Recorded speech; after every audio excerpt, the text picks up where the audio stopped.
My name's Harry F Conway. I was jailed for graffitiing trains, and now I've turned my life around and I'm taking pictures of them.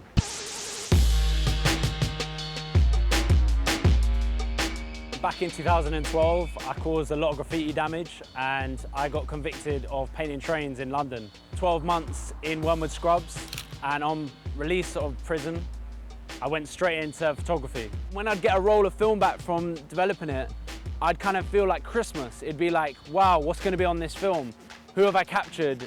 How did that picture come out? And it was like a little Christmas. It was a mini Christmas, as I call it. I just use film cameras.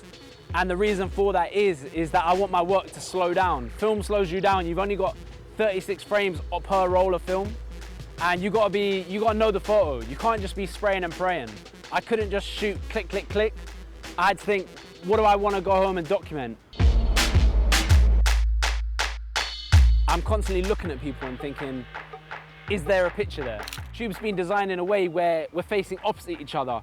So you're kind of glued to one another. You have to interact with each other. And when I'd get on, I'd kind of think to myself, is that person a picture? And the way I decide is on looking upon them, how long they'd get eye contact with me. You know, I kind of imagine their day and where they'd been. Had they been to work? Were they tired? I can generally get someone's vibe from me getting eye contact with them and them kind of shunning away from me and seeing the camera and thinking, get away from me, I don't want to be involved. Or me having a kind of few minutes of interaction with them, talking to them. Sitting opposite me was Noel Gallagher.